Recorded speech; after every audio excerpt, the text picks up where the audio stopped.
తెలంగాణ రాష్ట్రంలో రోడ్ల మీద జరిగే ప్రమాదాలను తగ్గించడం, అట్లాగే మరణాలను, గాయపడ్డ వారి సంఖ్యను కూడా తగ్గించడం అన్న ఉద్దేశంతో ఈ అరైవ్ అలైవ్ అన్న కార్యక్రమం కాదు, ఒక ఉద్యమాన్ని ఈరోజు ప్రారంభిస్తున్నాం. గౌరవ ముఖ్యమంత్రి గారు స్వయంగా వచ్చి ఈ కార్యక్రమాన్ని ప్రారంభించబూనుకోవడం మాకందరికీ చాలా సంతోషాన్ని ఇస్తుంది. కార్యక్రమానికి ఒక గొప్ప ఉత్తేజాన్ని తీసుకొస్తుందని భావిస్తున్నాను. ఈ అరైవ్ అలైవ్ అన్నది కేవలం రోడ్డు భద్రత మీద అవగాహన కార్యక్రమం మాత్రమే కాదు, ఇది ఒక ఉద్యమంలాగా ప్రజలందరూ ముందుకు తీసుకోవాలని కోరుతున్నాను. ఇది కేవలం పోలీసుల పనో, ట్రాన్స్పోర్ట్ డిపార్ట్మెంట్ పనో, కొందరి పనో కాదు. ఎందుకంటే రోడ్డు భద్రత అన్నది ఒక పెద్ద సామాజిక సమస్యగా మారిపోయింది.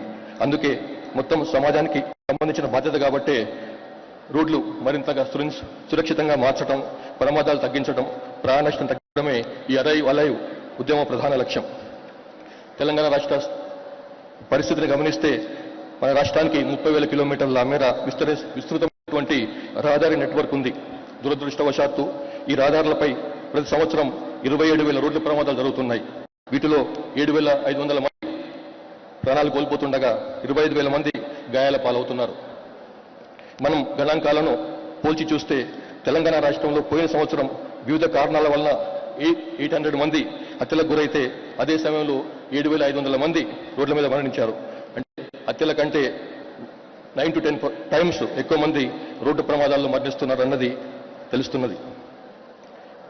2024తో పోలిస్తే 2025లో యాక్సిడెంట్స్ సంఖ్య పెరిగిన, మరణాల సంఖ్య మాత్రం 500 తగ్గించినాం. దీనికి కారణం ప్రజల్లో కొంత వస్తున్న మార్పు కావచ్చు, కానీ దానికంటే మించి గోల్డెన్ అవర్లో అంటే యాక్సిడెంట్ అయిన మొదటి గంటలోనే బాధితుడిని ఆసుపత్రికి షిఫ్ట్ చేసే ట్రైనింగ్ గత 2 సంవత్సరాల నుంచి మనం ఇస్తున్నాం.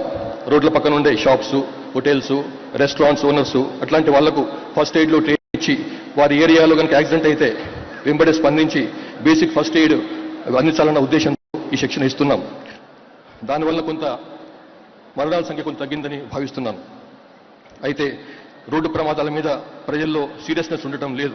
చనిపోయిన వారిలో 70% మంది 2 వీలర్స్ నడిపే వాళ్ళు కానీ, పాదచారులు కానీ ఉన్నారు. Pedestrian is the king of the road అన్న నానుడి ఉంది, కానీ ఇది ఎవరికి తెలియదు. తెలిసినా ఏమాత్రం కూడా పట్టించుకోరు. ఇప్పుడు పరిస్థితి పెడెస్ట్రియన్కు రోడ్డు మీద లాస్ట్ ప్రాముఖ్యం ఇస్తున్నారు. చనిపోయిన వారిలో ఎక్కువ మంది 20, 30, 40 ఇయర్స్ వయసులో ఉన్న వాళ్ళు, అంటే ప్రొడక్టివ్ ఏజ్ గ్రూప్లో ఉన్న వాళ్ళు ఉన్నారు.